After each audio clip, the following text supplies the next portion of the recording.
پچھلے جمعہ کے اندر آپ احباب کے سامنے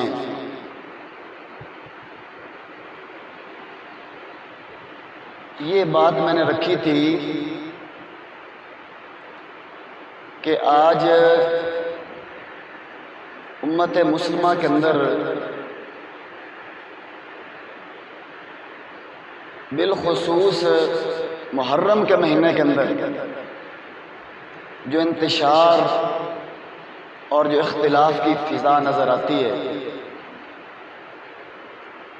اور صحابہ کرام پر کیچڑ اچھالا جاتا ہے، اس کی بنیاد یہ فکر اور سوچ ہے کہ نبی کریم صلی اللہ علیہ وسلم کے بعد سب سے پہلے اور بلا فصل جو خلیفہ ہونا چاہیے تھا اور جن کی نامزدگی اللہ تعالیٰ کی طرف سے ہوئی ہے وہ سیدنا علی المرتضیٰ رضی اللہ تعالی عنہ۔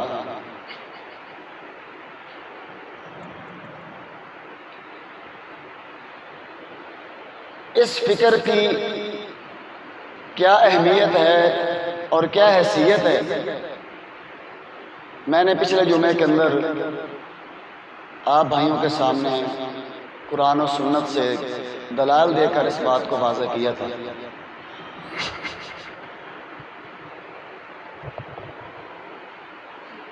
کہ قرآن اور حدیث کے اندر اس بات کا کوئی اشارہ، کوئی وضاحت اور کوئی صراحت نہیں ہے کہ حضرت علی رضی اللہ تعالیٰ کی طرف سے نص کے ساتھ، دلیل کے ساتھ مسلمانوں کے پہلے خلیفہ تھے، بلکہ مسلمانوں کے اتفاق اور اجماع کے ساتھ سیدنا ابوبکر صدیق رضی اللہ عنہ پہلے خلیفہ بنے، پھر عمر فاروق بنے، پھر عثمان ذی النورین بنے، پھر سیدنا علی المرتضیٰ رضی اللہ عنہ کا انتخاب کیا گیا۔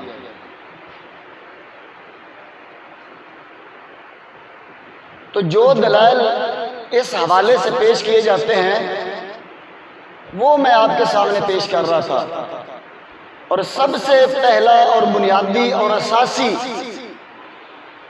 جو مواد اور دلیل پیش کی جاتی ہے وہ میں نے آخر کے اندر، پچھلے خطبے کے آخر کے اندر آپ کے سامنے پیش کیا تھا کہ غدیر خم کے موقع پر جو نبی مکرم صلی اللہ علیہ وسلم نے خطبہ دیا تھا، اس خطبے کو پیش کر کے حضرت علی رضی اللہ کے حق میں دلیل کے طور پر پیش کیا جاتا ہے،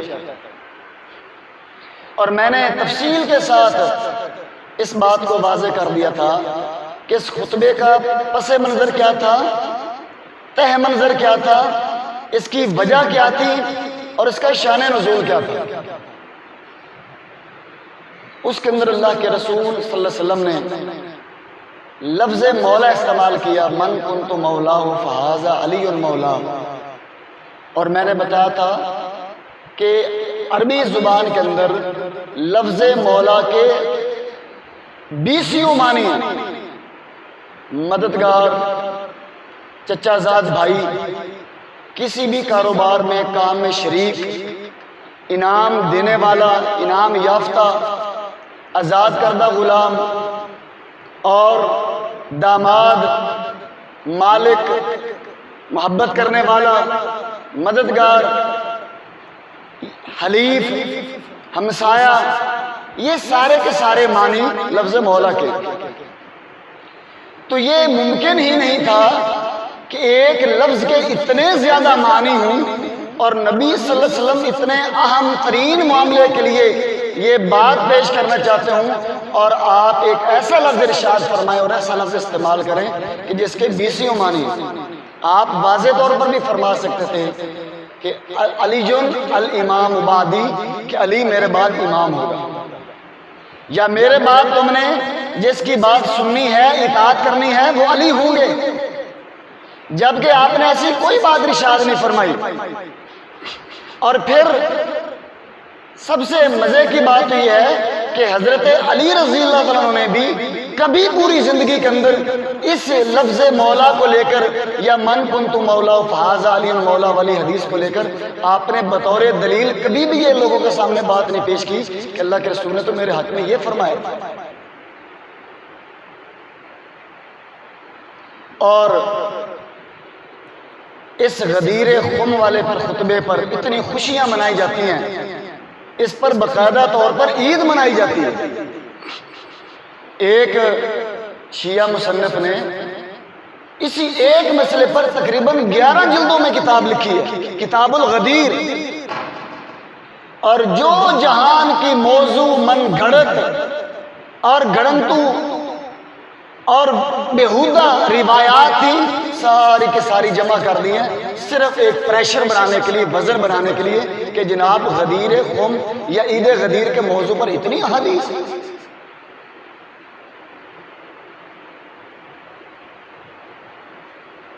اور آج بھی اس عید کو باقاعدہ طور پر عید الفطر اور عید الاضحیٰ سے بھی زیادہ اہم سمجھا جاتا ہے. عید غدیر کو جو ذو الحجہ کے مہینے کے اندر بنائی جاتی ہے اور غالباً 18 ذی الحجہ کو یہ مناتے ہیں. اور پیچھے حضرت عثمان رضی اللہ عنہ کی شہادت بھی ہے. اب پتہ نہیں اس خوشی کی وجہ سے مناتے ہیں یہ، بہرحال ہمیں تو یہ بتایا جاتا ہے کہ ہم عید غدیر منا رہے ہیں. اس کے بعد ایک اور دلیل پیش کرتے ہیں سیدنا علی رضی اللہ کے حق میں.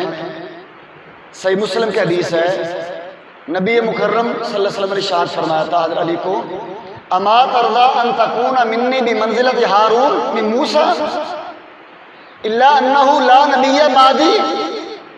کہ اے علی، کیا آپ اس بات پر راضی نہیں، خوش نہیں ہیں کہ آپ کی میرے ساتھ وہی منزلت ہو، آپ کا میرے ہاں میرے ساتھ وہی نسبت ہو جو حضرت ہارون کی حضرت موسیٰ علیہ السلام کے ساتھ.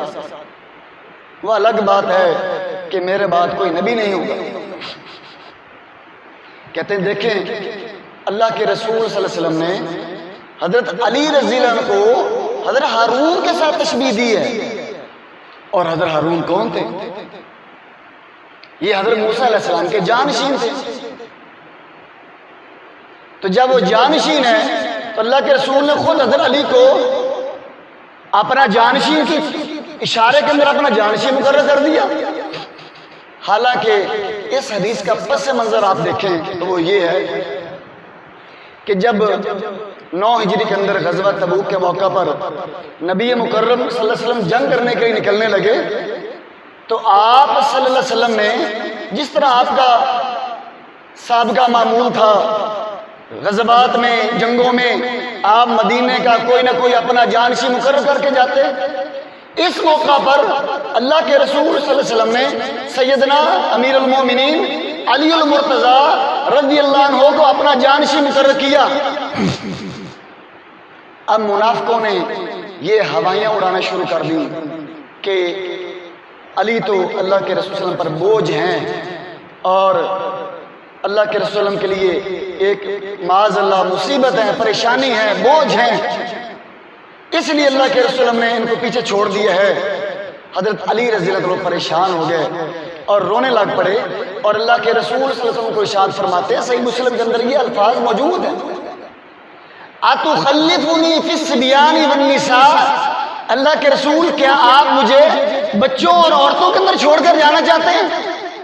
یعنی آپ رضی اللہ عنہ کا کہنے کا مطلب یہ تھا کہ میں ایک جنگجو انسان ہوں، لڑاکا انسان ہوں، میں ایک مجاہد قسم کا بندہ ہوں، جہادی انسان ہوں، مجھے جہاد کرنا زیادہ پسند ہے، اور آپ مجھے عورتوں اور بچوں میں چھوڑ کر جا رہے ہیں. اس موقع پر اللہ کے رسول صلی اللہ علیہ وسلم نے سیدنا علی رضی اللہ عنہ کو تسلی دینے کے لیے اور آپ کو اطمینان دینے کے لیے کہ علی یہ بالکل انہوں نے یہ بکواس کی ہے منافقین نے، ایسی بات نہیں ہے، میں آپ کو کوئی بوجھ سمجھ کر پیچھے نہیں چھوڑ کر جا رہا. تو اس موقع پر اللہ کے رسول نے فرمایا تھا کیا آپ اس بات پر راضی نہیں ہیں کہ آپ کی میرے ساتھ وہی تعلق اور میرے ساتھ وہی نسبت ہو جو حضرت ہارون کے حضرت موسیٰ کے ساتھ. اللہ کے رسول صلی اللہ علیہ وسلم حضرت علی کو سمجھانا چاہتے تھے کیا حضرت موسیٰ علیہ السلام حضرت ہارون علیہ السلام کو جو بنی اسرائیل پر جانشین بنا کر جاتے تھے تو کیا حضرت ہارون کو بوجھ سمجھ کر چھوڑ کر جاتے تھے؟ نہیں، بلکہ وہ اس بات کا اظہار تھا کہ اے ہارون مجھے آپ پر اعتماد ہے، مجھے آپ پر یقین ہے، میں آپ پر مطمئن ہوں، میں اس لیے آپ کو اپنا جانشین بنا رہا ہوں۔ تو اللہ کے رسول نے فرمایا علی آپ میرے لیے بوجھ نہیں ہیں، بلکہ آپ میرے لیے قابل اعتماد انسان ہیں، آپ پر مجھے اعتماد ہے، اعتبار ہے، اطمینان ہے، آپ بھی مطمئن ہیں۔ اگر اس سے مراد یہی ہے، ایک منٹ کے لیے ہم مان لیتے ہیں، تو یہ اس حدیث کے اندر خلافت کا کوئی نام و نشان نہیں ہے، خلافت کے ساتھ تعلق ہی نہیں ہے۔ کیوں؟ اللہ کے رسول صلی اللہ علیہ وسلم نے حضرت علی رضی اللہ عنہ کو کس کے ساتھ تشبیہ دی ہے؟ حضرت ہارون علیہ السلام کے ساتھ۔ اور اگر آپ دیکھ لیں حضرت ہارون علیہ السلام کو حضرت موسیٰ علیہ السلام اپنی زندگی میں اپنا جانشین بنا کر جاتے تھے۔ کب؟ اپنی زندگی میں۔ اور اللہ کے رسول صلی اللہ علیہ وسلم بھی کب بنا کر جا رہے ہیں؟ اپنی زندگی میں اپنا نائب بنا کر جا رہے ہیں مدینے کا، کہ میرے بعد آپ نے مدینہ کا خیال رکھنا، مدینہ کا سارا کنٹرول اب آپ کے ذمہ ہے، اب ذمہ دار مدینہ کے آپ ہیں۔ ادھر حضرت موسیٰ علیہ السلام اپنی زندگی میں جانشین بنا کر جا رہے ہیں، اللہ کے رسول صلی اللہ علیہ وسلم بھی اپنی زندگی میں بنا کر جا رہے ہیں۔ تو پھر زندگی کی حد تک بات رکھی جائے نا، موت کے بعد کا تو اس میں ذکر ہی کوئی نہیں۔ اگر اس سے مراد وہ وسیع ہونا ہوتا، انشاءاللہ آج میں آپ کے سامنے بہت کچھ بیان کرتا ہوں۔ یہ جو وسیع ہونے والا نظریہ ہے کہ حضرت علی رضی اللہ عنہ نبی کریم صلی اللہ علیہ وسلم کے وسیع تھے، وسیع کا مطلب وصیت ہوتی ہے کہ میرے بعد میرا جانشین فلاں ہوگا، اللہ کی طرف سے نص آئی، بقول ہے نا احباب کے، اللہ کی طرف سے نص آئی، دلیل آئی، اور اللہ کے رسول نے اپنے وسیع جو ہے حضرت علی رضی اللہ کو مقرر کر دیا۔ اگر اس سے مراد وسیع مراد ہوتا تو پھر یوں ہوتا، اللہ کے رسول فرماتے علی کیا تو اس بات پر راضی نہیں ہے کہ جس طرح موسیٰ علیہ السلام کے ساتھ یوشع بن نون کا تعلق تھا، آج میرے ساتھ بھی تیرا وہی تعلق ہے، کیونکہ حضرت موسیٰ علیہ السلام کی وفات کے بعد جو جانشین بنے ہیں بنی اسرائیل کے، وہ یوشع بن نون تھے، حضرت ہارون نہیں تھے۔ حضرت ہارون علیہ السلام تو حضرت موسیٰ علیہ السلام کی وفات سے تقریباً 40 سال پہلے فوت ہو چکے تھے، تو یہ تو آپس میں موازنہ بنتا ہی نہیں ہے۔ تو وسیع حضرت موسیٰ علیہ السلام کے حضرت ہارون نہیں تھے، حضرت یوشع بن نون تھے۔ دوسری بات یہ ہے کہ اگر حضرت ہارون کے ساتھ ملانا ہے، جی اللہ کے رسول نے حضرت ہارون کے ساتھ تشبیہ دی ہے، تو حضرت ہارون تو بھائی نبی تھے اور حضرت موسیٰ علیہ السلام کے وزیر تھے، اور جو شخص اور پھر حضرت موسیٰ علیہ السلام والا جو کے پاس جو نبوت اور رسالت والا معاملہ تھا، اس میں وہ حصے دار تھے اور شریک تھے۔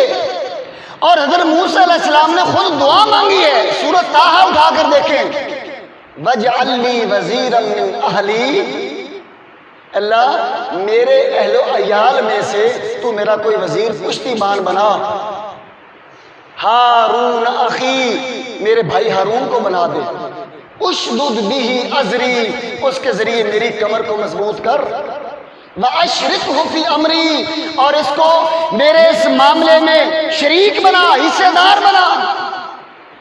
اب جو یہ سمجھتا ہے معاذ اللہ کہ پورا حضرت ہارون کے مقابلے میں اگر حضرت علی رضی اللہ کو تولنا ہے، اور پھر تول کر یہ سمجھتا ہے کہ حضرت علی رضی اللہ بھی نبی صلی اللہ علیہ وسلم کے شریک تھے اور حصہ دار تھے نبوت میں، پھر تو اس کے کفر کے اندر کوئی شک ہی کوئی نہیں،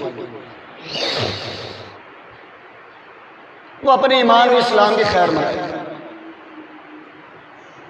تو لہٰذا اس حدیث کا تعلق فقط اتنا ہے کہ نبی کریم صلی اللہ علیہ وسلم نے حضرت علی رضی اللہ کو ایک مقام اور مرتبہ دیا ہے، ان کی فضیلت بیان کی ہے، اور اگر جانشینیوں سے ہی یہ مسئلہ اخذ کرنا ہے تو کیا نبی صلی اللہ علیہ وسلم نے اپنی ساری زندگی میں صرف یہ ایک دفعہ حضرت علی کو ہی بنایا اپنا جانشین مدینہ کا، یا کبھی کسی اور کو بھی بنایا ہے؟ غزوہ بدر ہے، احد ہے، فتح مکہ ہے، حجۃ الوداع ہے، کسی جگہ پر عبداللہ بن ام مکتوم کو، کسی جگہ پر حضرت ابو ذر غفاری کو، کسی جگہ پر حضرت نمیلہ کو، کسی جگہ پر فلاں صحابی کو، فلاں صحابی کو. تو پھر ان کے بارے میں کیا خیال ہے؟ ان کو بھی تو نبی کریم صلی اللہ علیہ وسلم نے اپنا جانشین بنایا تھا. اور اگلی بات، حضرت علی رضی اللہ عنہ کو کوئی سب سے آخر میں تو آپ نے اپنا جانشین ہی بنایا زندگی میں. چلو اتنی بھی اگر بات ہوتی بھی، سب سے آخری جانشین اللہ کے رسول صلی اللہ علیہ وسلم مدینے کا اپنی زندگی میں حضرت علی کو بنا کر جاتے تو تب بھی چلو کسی حد تک ہم بات آپ کی مان لیتے. حالانکہ یہ بات بھی نہیں ہے، حضرت علی رضی اللہ عنہ کے بعد بھی نبی صلی اللہ علیہ وسلم نے مدینہ کے جانشین بنایا. حجۃ الوداع کے موقع پر نبی مکرم صلی اللہ علیہ وسلم نے اپنا نائب اور امیر حج حضرت ابوبکر صدیق رضی اللہ عنہ کو بنا کر بھیجا. پھر جو اپنی زندگی میں، اور یہ غزوہ تبوک کی بات ہو رہی ہے، غزوہ تبوک 9 ہجری کی بات ہے، اور یہ پیارے پیغمبر صلی اللہ علیہ وسلم کی زندگی کے بالکل آخری ایام کی بات ہے کہ اللہ کے رسول صلی اللہ علیہ وسلم نے اپنے آخری 2-4 دنوں کی بات میں کر رہا ہوں، اپنے مسلح کے جانشین کس کو بنایا تھا؟ ادھر تکلیف ہوتی ہے. کیوں جی؟ اپنی زندگی میں بنایا. کیا اس وقت سیدنا علی رضی اللہ موجود نہیں تھے؟ بلکہ اس پر آپ صلی اللہ علیہ وسلم نے اتنی اس جانشینی پر اتنی سختی کی. ایک دفعہ سنن نبی داؤد وغیرہ کے صحیح حدیث ہے، حضرت ابوبکر صدیق صحابہ کرام کو نہ ملے، غالباً عصر کی نماز تھی، تو صحابہ کرام نے سیدنا عمر کو کھڑا کر دیا. اور نبی مکرم صلی اللہ علیہ وسلم اپنے گھر میں بیماری کی وجہ سے تشریف فرما ہے. حضرت عمر رضی اللہ عنہ کی آواز ذرا بلند تھی. جب ان کی تکبیر کی آواز نبی مکرم صلی اللہ علیہ وسلم نے سنی، آپ صلی اللہ علیہ وسلم فوراً اٹھ کر آپ نے فرمایا کہ لا لا لا وَيَعْبَ اللَّهُ وَالْمُؤْمِنُونَ إِلَّا أَبَا بَكْرٍ، اللہ بھی اور مومن بھی ابو بکر کے علاوہ کسی اور کے مسلح پر کھڑا ہونا برداشت نہیں کرتے. اللہ کے رسول صلی اللہ علیہ وسلم نے وہ نماز دوبارہ پڑھوائی، ابو بکر سے پڑھوائی. اتنی سختی کہ میرے مسلح پر جب میں نے کہا ہے کہ ابو بکر کھڑا ہوگا، بھلے عمر بھی کھڑا ہو جائے، مجھے وہ بھی برداشت نہیں ہے. ابو بکر کا مطلب ابو بکر ہے. یہ کیوں نہیں نظر آتا؟ یہ تو بالکل آخری 2-4 دنوں کی بات ہے. کہاں غزوہ تبوک 9 ہجری اور 11 ہجری کے اندر اللہ کے رسول صلی اللہ علیہ وسلم اس دنیا سے وفات پا رہے. اگر جانشینیاں تے گل مکانی ہے تو اتنے پھر مکاؤ پھر گل. اتنے تکلیف ہوتی ہے. یہ جانشینی نظر نہیں آتی کہ سیدنا علی المرتضیٰ رضی اللہ عنہ کی موجودگی میں سیدنا ابوبکر صدیق نے تقریباً 17 کے لگ بھگ 20 کے لگ بھگ نمازیں آپ صلی اللہ علیہ وسلم کی موجودگی اور علی کی موجودگی میں زندگی میں نمازیں پڑھائی. پھر 80 سے زیادہ مرتبہ سیدنا علی المرتضیٰ رضی اللہ عنہ کی زبان سے یہ قول نکلا ہوا موجود ہے احادیث کے اندر. حضرت علی نے 80 سے زیادہ مرتبہ یہ بات کہی اپنی زندگی میں کہ خیر هذه الامت بعد نبی ابو بکر ثم عمر، اس امت کا اللہ کے نبی کے بعد سب سے اگر بہترین انسان ہے اور افضل ترین انسان ہے تو وہ ابو بکر ہے اور پھر عمر ہے.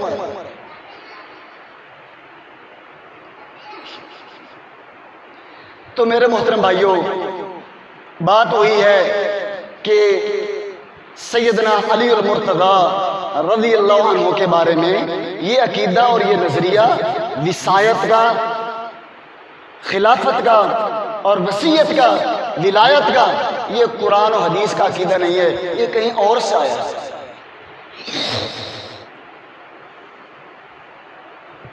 اگر پھر تشبیہ پر ہی بات ختم کرنی ہے تو مسند احمد کی صحیح حدیث آپ کے سامنے پیش کرنے لگا ہوں. نبی کریم صلی اللہ علیہ وسلم نے سیدنا ابوبکر صدیق اور سیدنا عمر فاروق رضی اللہ عنہما کو حضرت ہارون سے بڑی ہستیوں کے ساتھ تشبیہ دی ہے. غزوہ بدر کا موقع ہے جب قیدیوں کا معاملہ پیش آیا تھا، مشورہ کیا تھا نا اللہ کے رسول صلی اللہ علیہ وسلم نے.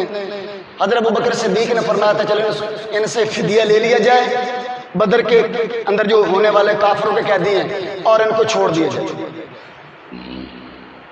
اور حضرت عمر کا کیا مشورہ تھا کہ ان کو قتل کر دیا جائے. اس موقع پر نبی مکرم صلی اللہ علیہ وسلم نے ارشاد فرمایا تھا، حضرت ابوبکر صدیق کی طرف اپنا رخ انور فرما کر، اپنی توجہ فرما کر کہ مثلک کا مثلی ابراہیم، ابو بکر آپ تو ابراہیم کی طرح ہیں۔ اب مجھے بتائیں ابراہیم علیہ السلام کا شمار اولو العزم پیغمبروں میں ہوتا ہے؟ سارے نبیوں سے افضل جو ہے اولو العزم ہے نا، 5 پیغمبر۔ حضرت ہارون علیہ السلام کا تو ان میں نام نہیں ہے، البتہ حضرت موسیٰ علیہ السلام کا نام موجود ہے۔ تو ان 5 اولو العزم پیغمبروں میں سے ایک کون ہے؟ حضرت ابراہیم علیہ السلام۔ اللہ کے رسول صلی اللہ علیہ وسلم نے ابو بکر صدیق کو کس کے ساتھ تشبیہ دی اور کس کے ساتھ مشابہت دی؟ حضرت ابراہیم علیہ السلام کے ساتھ، کہ اے ابو بکر آپ تو ابراہیم کی طرح ہیں۔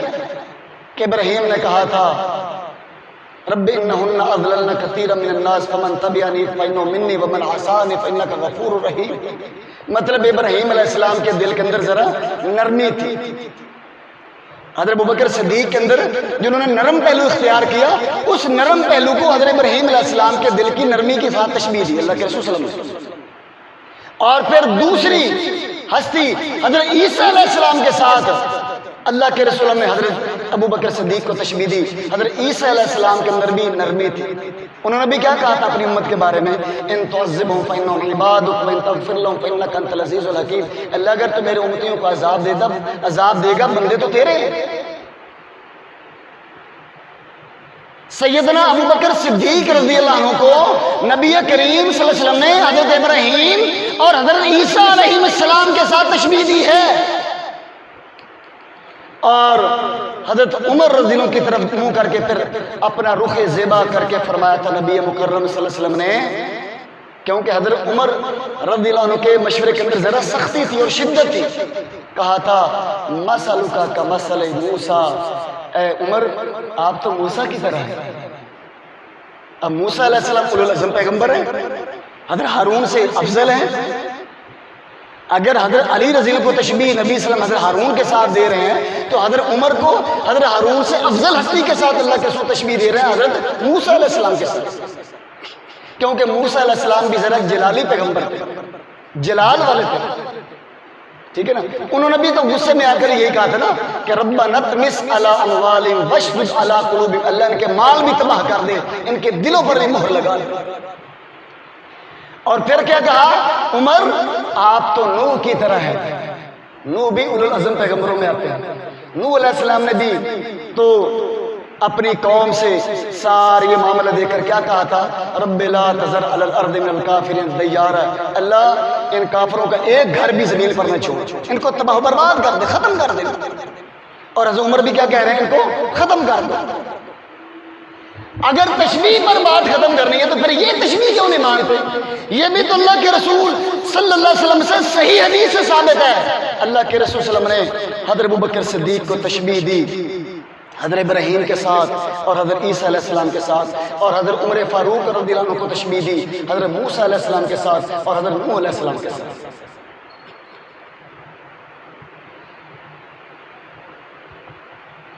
تو میرے محترم بھائیوں، اب میں آپ کو ذرا یہ بات بتانا چاہتا ہوں کہ یہ فکر، یہ میں نے آپ کے سامنے مسئلہ واضح کر دیا ہے کہ یہ فکر، یہ نظریہ، یہ عقیدہ، یہ سوچ قرآن و حدیث کے کو بالکل سپورٹ نہیں کرتا۔ اب یہ آیا کہاں سے ہے؟ ذرا یہ سنیے اور اپنے علم میں اضافہ فرمائیے۔ یہ بات آپ کو پتہ ہے کہ نبی مکرم صلی اللہ علیہ وسلم نے جب اسلام کی دعوت دی اور اسلام پھیلتا چلا گیا، کفر مٹتا چلا گیا، اللہ کے رسول صلی اللہ علیہ وسلم نے کافروں کو ناکوں چنے چبوا دیے، اور رہی کھئی کسر جو تھی وہ خلفائے راشدین نے سیدنا ابوبکر، سیدنا عمر، سیدنا عثمان کے دور میں نکل گئی۔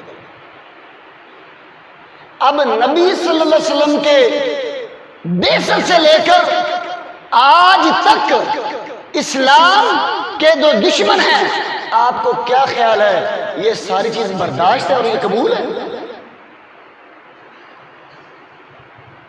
ذرا آپ قرآن مجید اٹھا کر دیکھیں کہ ہمارے مسلمانوں کے اور اسلام کے سب سے بڑے دشمن کون ہیں؟ قرآن کیا کہتا ہے؟ اس کے بعد پھر ہم اب بات آگے بڑھاتے ہیں. لَتَجِدَنَّ أَشَدَّ النَّاسِ عَدَاوَةً لِلَّذِينَ آمَنُوا الْيَهُودَ وَالَّذِينَ أَشْرَكُوا. اے میرے پیغمبر، اللہ کا قرآن فرما رہا ہے سورۃ المائدہ کے اندر، آپ ایمان والوں کے سب سے بڑے دشمن پائیں گے یہودیوں کو اور ان لوگوں کو جو شرک کرنے والے ہیں. اور اسی آیت کے اگلے حصے میں آپ نے کیا فرمایا؟ وَلَتَجِدَنَّ أَقْرَبَهُم مَّوَدَّةً لِّلَّذِينَ آمَنُوا. آپ ایمان والوں کے لیے نرم گوشہ رکھنے والا ان لوگوں کو پائیں گے جنہوں نے کہا اِنَّا نَصَارَىٰ، ہم عیسائی ہیں. کیوں؟ کیونکہ ان میں درویش قسم کے لوگ موجود ہیں، علماء قسم کے لوگ موجود ہیں. اب اس آیت کو اپنے ذہن میں رکھیں. اللہ تعالیٰ نے اسلام اور مسلمانوں کے سب سے بڑے دشمن کس کو قرار دیا؟ توجہ سے بیٹھنا ذرا. یہودیوں کو، اور اس کے بعد شرک کرنے والوں کو. اور ان کے مقابلے میں قدرے کچھ نرم گوشہ رکھنے والا کس کو قرار دیا؟ مسلمانوں کے حق میں عیسائیوں. اچھا،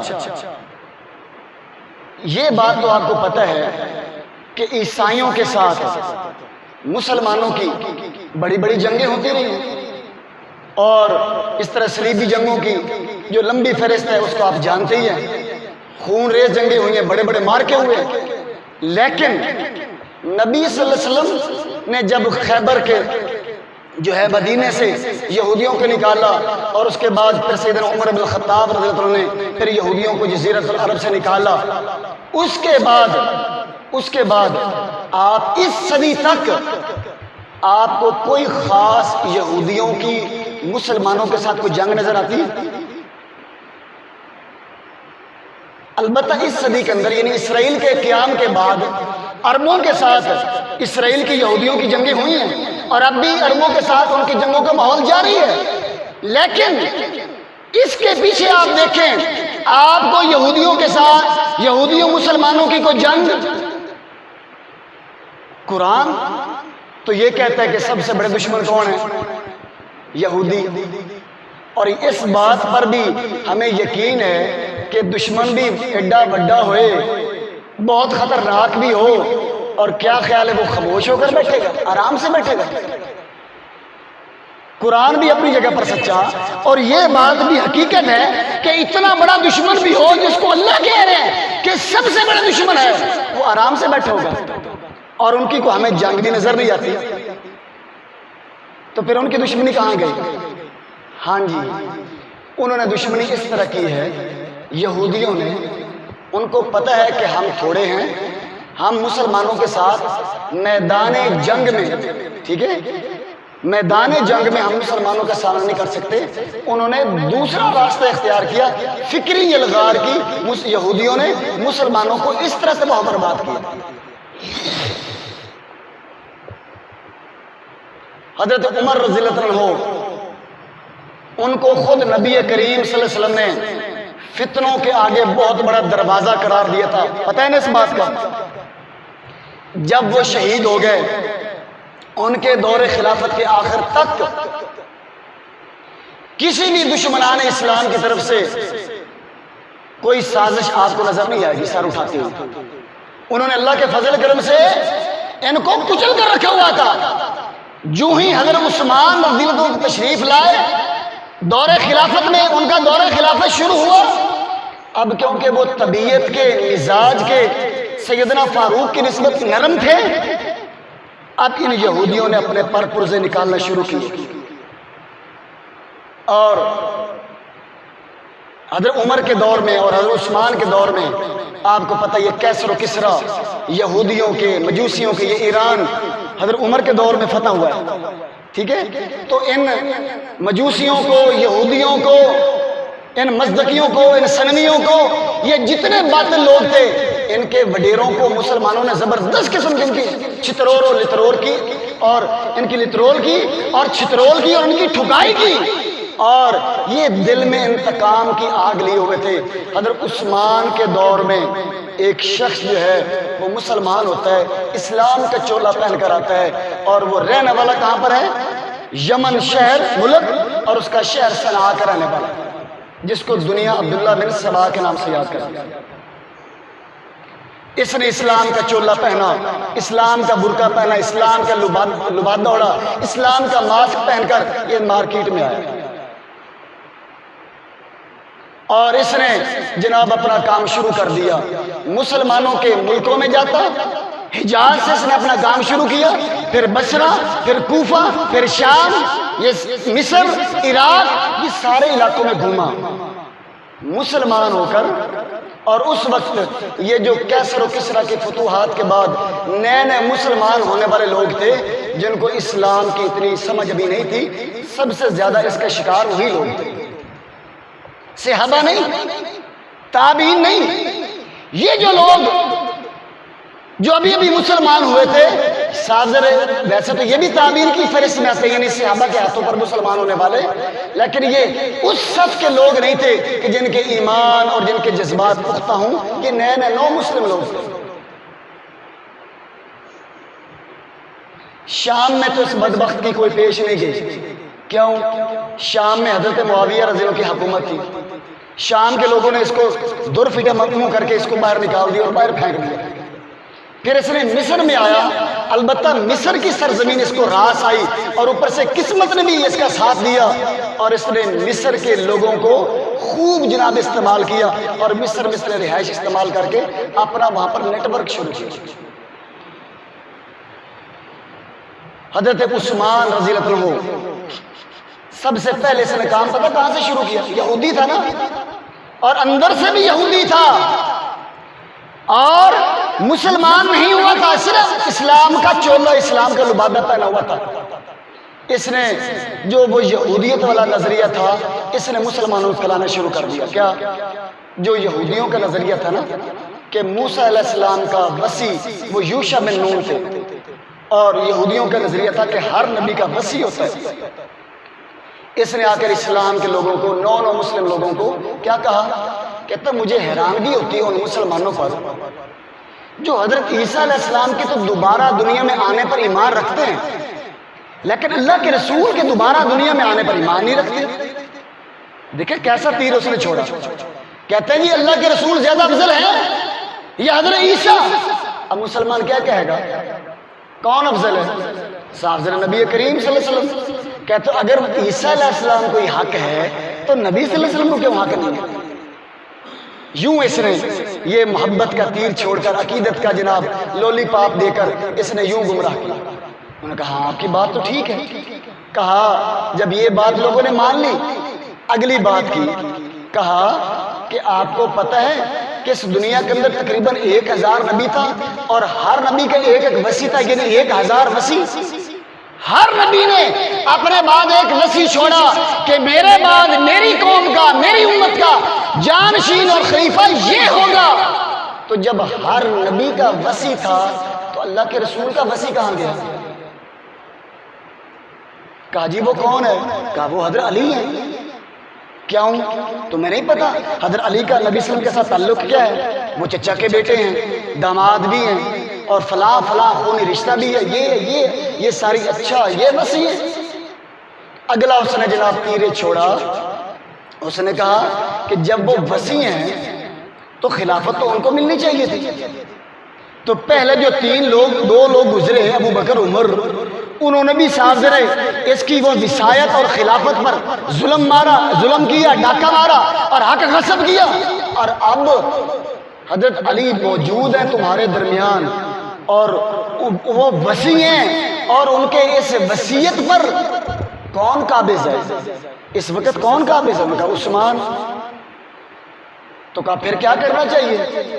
اس طرح جناب اس نے یہ کام کیا، اور پھر اپنے اس نے دائی پیدا کیے، اپنے جناب اس نے ٹیم بنائی، اپنے ورکر بنائے اور مسلمانوں کے ملکوں میں پھیلائے، ان کے ساتھ پھر خط و کتابت کرتا، وہ خط اس کو لکھتے، یہ اس کو خط لکھتے، ساری رپورٹیں ہوتی، کتنا کام ہوا، کیسے کام ہوا، کتنے لوگ آج اپنے پاس اپنے ساتھ ملائے، اور ہر بندے کے ساتھ یہ باتیں ایسی نہیں کرتا تھا، یہ اس بندے کے ساتھ بات کرتا، اور کیونکہ جو اکثر مجوسی جو دل کے زخم لے کر اسلام قبول کیے ہوئے تھے نا، ایران کے مجوسی اور یہودی، یہ انہی کو استعمال کرتا۔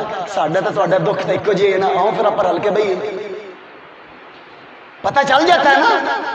اس نے وہ لوگ اپنے پاس کھڑے کیے کہ جو لوگ اسی کی طرح چولے پہن کر مسلمان ہوئے تھے، اور مسلمانوں کو یہ بات شو کرواتے اور ظاہر کرواتے کہ ہم بھی مسلمان ہیں، اور اہل بیت کے ساتھ محبت کا، حضرت علی کے ساتھ عقیدت کا لالی پاپ دیا اور انجیکشن لگایا لوگوں کو، مسلمانوں کو، کہ ہمیں ان کے ساتھ بڑی محبت اور عقیدت۔ اور اس نے کام پھر شروع کیا مسلمان حکمرانوں پر تنقید، حضرت عثمان رضی اللہ عنہ پر تنقید شروع کی۔ یہ جتنے اعتراضات حضرت عثمان رضی اللہ عنہ پر کیے گئے، اس کے پیچھے کون تھا؟ سارے اعتراضات یہی خبیث عبداللہ بن سبال یہودی تھا، اور امر بالمعروف اور نہی عن المنکر کا بہانہ بنا کر حکمرانوں پر تنقید کی، اور لوگوں کو اپنے ساتھ ملایا، اور لوگ شہر شہر جا کر حضرت عثمان کے اوپر یہ اعتراض لگا کر حضرت عثمان کے خلاف لوگوں کو کھڑا کیا۔ اور آپ کو پتہ ہے، میں نے آپ کو 2 جمعے پڑھائے حضرت عثمان کی شہادت پر، میں نے کیا بتایا تھا کہ حضرت عثمان رضی پر حملہ کرنے والے اور آپ صلی اللہ علیہ وسلم کو شہید کرنے والے کہاں سے لوگ آئے تھے زیادہ؟ مصر سے۔ آپ شاید اس وقت حیران ہوا کہ مصر کو کوفہ، آپ کوفہ کی بات کرتے، فلاں کی بات کرتے، سمجھ مصر، اب سمجھ آئی کہ مصر سے کیوں لوگ آئے؟ کیونکہ اس کی دعوتی سرگرمیوں کا سب سے بڑا مرکز، عبداللہ بن سبا کی دعوتی سرگرمیوں کی بات کر رہا ہوں، وہ مصر تھا۔ اور حضرت عثمان رضی اللہ عنہ کو شہید کر دیا گیا۔ اچھا، پھر اس کے بعد سیدنا علی المرتضی رضی اللہ عنہ، اس کے بقول، اس کے حضرت علی کے جتنے مخالف تھے، حضرت علی کے مخالف کون تھے؟ بقول ان کے، ہم تو کسی کو مخالف نہیں مانتے، نہ ہی امیر المومنین حضرت علی مانتے تھے کہ میرا کوئی مخالف ہے، ان کی تو آپس میں محبتیں تھیں۔ حضرت علی رضی اللہ عنہ کے جتنے مخالف تھے، بقول ان کے سب سے پہلے حضرت علی کے مخالفوں کو کافر قرار دیا عبداللہ بن سبا یہودی نے۔ توجہ سے بیٹھنا، حضرت علی کے مخالفوں کو سب سے پہلے کافر کس نے قرار دیا؟ عبداللہ بن سبا نے۔ اب اس کا مطلب وہ پہلے تو کافر نہیں تھے، مسلمان تھے۔ اگر حضرت علی کے مخالفوں سے مراد آپ کافر لوگ لیں تو کافر کو کافر کیا کہنا؟ اس کا مطلب ہے مسلمان۔ اور حضرت علی رضی اللہ عنہ کو خلیفہ نہ ماننے والے، خلیفہ نہ بنانے والے تمام صحابہ، تمام امہات المومنین، سارے مسلمانوں سے برات، بیزاری اور نفرت کا اظہار سب سے پہلے عبداللہ بن سبا نے کیا۔ اور سب سے پہلے، ذرا توجہ سے بیٹھنا، سب سے پہلے حضرت علی رضی اللہ عنہ کے امام اور خلیفہ کے فرض ہونے کا جس نے اعلان کیا اور شوشہ چھوڑا، وہ عبداللہ بن سبا یہودی تھا۔ یہ بات میں اپنی طرف سے نہیں کر رہا، میں اہل سنت کی کتابوں کے حوالے نہیں دینا چاہتا۔ امام طبری کی تاریخ، علامہ شہرستانی کے الملل والنحل، امام ابن حزم کے الفصل، امام ابن کثیر کے البدایہ والنہایہ، میں ان کتابوں کے حوالے نہیں دینا چاہتا۔ میں انہی لوگوں کی کتابوں سے حوالے پیش کرنا چاہتا ہوں۔ شیعہ احباب کی اسماء الرجال کی چوٹی کی کتاب رجال کشی، کشی اس کے مصنف کا نام ہے، اسماء الرجال پر یہ چوٹی کی کتاب رجال کے نام پر، اس کے اندر باقاعدہ طور پر لکھا ہے کہ بذکر بعض اہل العلم، کہ بعض اہل علم نے اس بات کا تذکرہ کیا کہ عبداللہ بن سبا جو یمن کے رہنے والا تھا، اسلم، مسلمان ہوا، ووالا علی، علی کے ساتھ اظہار عقیدت کیا، محبت کا اظہار کیا، اور آگے کیا کہتے ہیں؟ سب سے پہلے، یہ انہی کی کتاب ہے، سب سے پہلے حضرت علی کے خلیفہ اور وسیع ہونے کا جو عقیدہ اور نظریہ سب سے پہلے جس نے پیش کیا وہ عبداللہ بن سبا یہودی تھا. فخالف مخالفیہ واکفرہم، حضرت علی کے مخالفوں پر سب سے پہلے جس نے کفر کا فتویٰ لگایا اور سب سے پہلے جس نے ان کے ساتھ برات کا اظہار کیا، یعنی ان کو گالی دی، ان کے ساتھ تبرہ کیا، ان کے ساتھ اعلان بیزاری کی، ان کو گالم گلوچ کی، تو وہ عبداللہ بن سبا یہودی تھا. اور یہ ایک کتاب نہیں ہے، میں باوضو کھڑا ہوں، اللہ کے گھر میں کھڑا ہوں، میں درجنوں کتابوں، نو بختی کی فرق شیعہ اٹھا لیں، امام کانی کی تنقیح المقال اٹھا لیں، درجنوں کتابوں کے اندر آپ کو یہ بات مل جائے گی. اور ایک سے بڑھ کر ایک نے یہ باتیں پیش کی ہیں عبداللہ بن سبا کے بارے میں. پھر اس نے یہ جب نظریہ پیش کیا حضرت ابوبکر صدیق، حضرت عمر فاروق، حضرت عثمان کو اور پھر باقی سارے صحابہ کرام جنہوں نے ان کو خلیفہ چنا ان کو کافر قرار دے دیا اور ان کے ساتھ اعلان برات کیا، ان پر تبرہ کی، ان کو گالیاں دینا شروع کر دی. یوں مرحلہ وار یہ بندہ یہاں تک پہنچا. اور پھر حضرت عثمان رضی کی شہادت کے بعد اور یہ بھی کامیاب ہوا، حضرت عثمان رضی کی شہادت کے یعنی دور خلافت کے آخری 2 سالوں میں 34-35 ہجری کی بات کر رہا ہوں، 12 سال ہیں دور خلافت حضرت عثمان رضی کے، پہلے 10 سال بڑے اچھے سال گزرے ہیں. تقریباً آخری 2 سالوں میں اس نے جناب کام اپنا پر تیز کیا، اس نے کچھ کام ہو ہی نہیں رہا. آخرکار اس کی سازش کامیاب ہو گئی، حضرت عثمان شہید ہو گئے اور اس کے بعد سیدنا علی رضی اللہ تشریف لائے. حضرت علی رضی اللہ عنہ، معذرت کے ساتھ ہم حضرت علی رضی اللہ کا ایک رائی کے کروڑویں حصے کے برابر بھی، ذرے کے برابر بھی ہم حضرت علی رضی اللہ کا کوئی قصور، کوئی جرم حضرت عثمان کی شہادت میں یا اس فتنے اور فساد میں ہم بالکل نہیں سمجھ سکتے. ہم ان کو بالکل بری ذمہ سمجھتے ہیں، پاک اور صاف سمجھتے ہیں. لیکن یہ حقیقت ہے جو آپ کے سامنے پیش کرنے جا رہا ہوں. حضرت علی رضی اللہ کے ہاتھ پر بیعت کرنے والے اور حضرت علی رضی اللہ کی فوج میں اور حضرت علی کے ساتھیوں میں سب سے زیادہ تعداد انہی لوگوں کی تھی. جب حضرت علی رضی اللہ نے پھر کوفہ کو دارالخلافہ بنایا، انہوں نے پھر کوفہ میں اپنی جناب سرگرمی شروع کر دی اور ان کو ماحول بالکل کوفہ ویسے ماشاءاللہ زمین ایسی تھی، اس طرح کے فتنوں کو ویسے پہلے بڑا قبول کرتی تھی. وہاں پر ان کو اور ہوا ملی. حضرت عثمان کے دور میں تو چھپ چھپا کر یہ کام ہوتا تھا نا، اب حضرت علی رضی کے دور میں ذرا اعلانیہ کام ہونے لگ پڑا.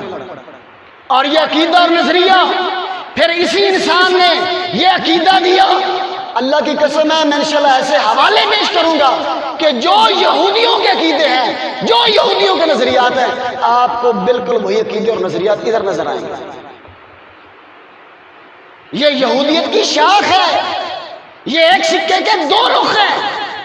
جس انسان کو بھی اسلام اور مسلمانوں کو تکلیف پہنچانی ہوتی اور جڑیں کاٹنی ہوتی، وہ جناب شیعت کی سواری پر سوار ہو جاتا اور جناب اپنے سارے وہ مجوسیوں والے، یہودیوں والے اور مشرکوں والے عقیدے اپنے پاس رکھ کر ان کے نظریات کی ترویج بھی کرتا اور مسلمان بھی اپنے آپ کو ظاہر کرتا. اللہ اللہ تعالی خیر صلی.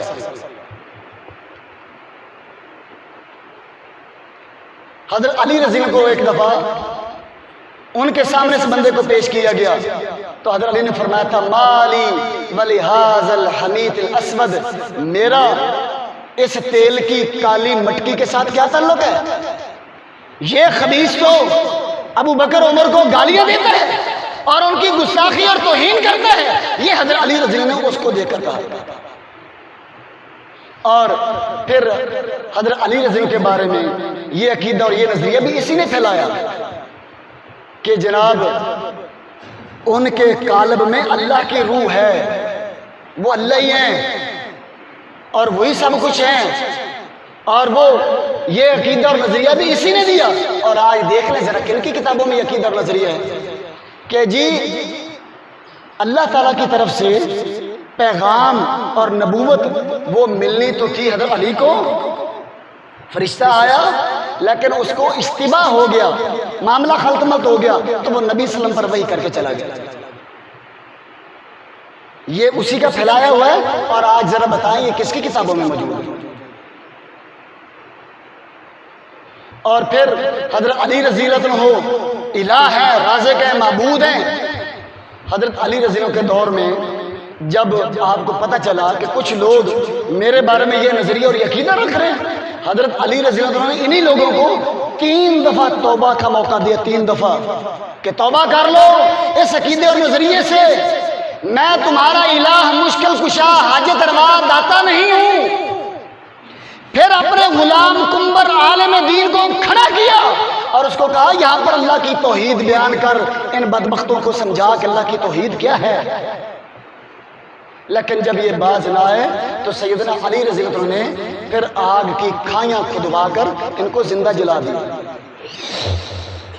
یہاں پر اہل تاریخ جو ہے مورخین بعض کہتے ہیں کہ اس خبیث کو جو ہے کچھ لوگوں نے نہیں قتل کرنے دیا تھا، اس کو حضرت علی نے ایران کا شہر مدائن کی طرف اس کو بدر کر دیا تھا، در بدر کر دیا تھا، اور باقی لوگوں کو حضرت علی نے زندہ جلا دیا تھا. اور وہاں سے جناب اس نے پھر اپنا ایران میں کام شروع کیا. اور آج ماشاءاللہ یہ لوگ جو آج دشمنان صحابہ کہلاتے ہیں اور محرم کے مہینے میں جو حرمت والا مہینہ ہے سب سے زیادہ بے حرمتی کرتے ہیں اللہ تعالیٰ کے احکام، شریعت، قرآن کے احکام اور فرامین کی، اور نبی کریم صلی اللہ علیہ وسلم کے مقدس ہستیوں اور پاک باز ساتھیوں کی بے حرمتی کرتے ہیں. ان کے عقائد اور نظریات میں آپ دیکھ لیں، آپ کو یہودیت اور مجوسیت نظر آئے گی.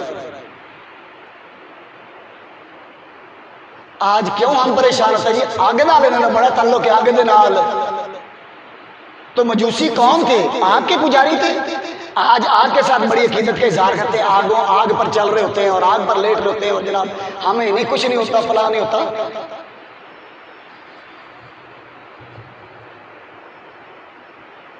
تو سیدنا علی رضی اللہ عنہ نے ان لوگوں کو زندہ جلا دیا.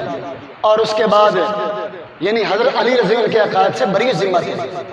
حضرت علی کی شہادت کے بعد یہی انسان کہا کرتا تھا کہ میں نہیں مانتا کہ علی فوت ہو گئے، شہید ہو گئے. تم میرے پاس علی رضی اللہ عنہ کا اگر سر بھی اور دماغ بھی ایک تھال اور پلیٹ میں لے کر آ جاؤ اور ساتھ 70 بندے بھی ہوں گے وہی دینے والے، میں تب بھی نہیں مانتا. مجھے یہ پتا ہے کہ علی دوبارہ آئیں گے. اور جی ہمارے ان احباب کے ہاں شیعہ دوستوں کے نزدیک جو عقیدہ رجیت والا ہے کہ پھر 12 کے 12 اماموں نے اس دنیا میں آنا ہے، یہ کہاں سے آیا؟ یہ اسی نے پھیلایا تھا.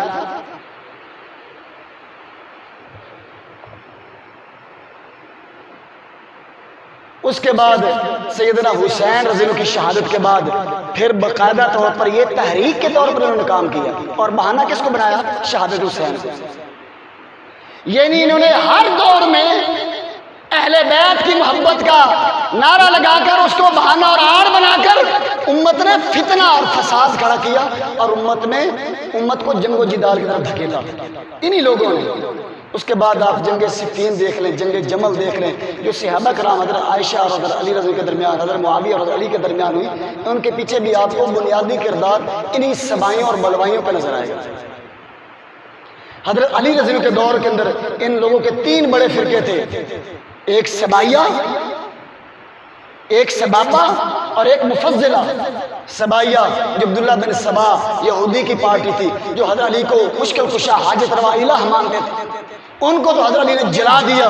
اور دوسرے سبابہ جو ابوبکر، عمر، عثمان رضی اللہ عنہم کو گالیاں دیتے تھے، حضرت علی نے فرمایا کہ جس کو بھی اس طرح کا انسان ملے ابوبکر، عمر، عثمان کو گالیاں دینے والا، اس کو سخت سے سخت سزا دی جائے. یہ لوگ پھر صحراؤں کی طرف بھاگ گئے.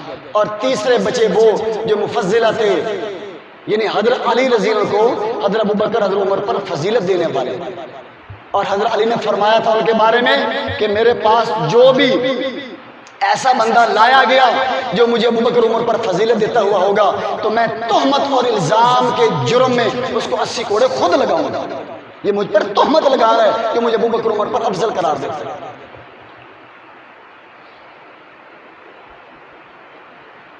تو یہاں پر میں اپنی بات ختم کرتا ہوں. باقی انشاءاللہ میں آپ کے سامنے آئندہ جمعوں کے اندر اس بات کو آپ کے سامنے پیش کروں گا کہ آج ہمارے یہودیت مسلمانوں کے عقائد و نظریات پر کس طرح اثر انداز ہوئی ہے۔ ایک مثال سنا کر اپنی بات ختم کرتا ہوں۔ یہ جو عقیدہ خلق قرآن والا ہے کہ قرآن مخلوق ہے، سننا ذرا، قرآن مخلوق ہے۔ امام احمد بن حنبل رحمہ اللہ کے زمانے میں یہ زیادہ عروج پر تھا، اور ایک زمانہ تھا کہ اسلامی دنیا میں تہلکہ مچا ہوا تھا۔ یہ عقیدہ کہاں سے آیا؟ یہ عقیدہ احمد بن ابی داود نے بشر المریسی سے لیا کہ قرآن مجید اللہ کا کلام نہیں، اللہ کی مخلوق ہے۔ اور بشر المریسی نے کہاں سے لیا؟ جہم بن صفوان سے۔ جہم بن صفوان نے کس سے لیا؟ جادہ بن درہم سے۔ اور جادہ بن درہم نے کس سے یہ عقیدہ لیا؟ لبید بن عاصم یہودی کا بھانجا اور داماد، غالباً نام اس کا ابان تھا، اس سے۔ اور اس نے، ابان نے، یہ عقیدہ اپنے ماموں اور سسر لبید بن عاصم یہودی سے لیا۔ اور لبید بن عاصم یہودی کون تھا؟ جس نے نبی کریم صلی اللہ علیہ وسلم پر جادو کیا تھا۔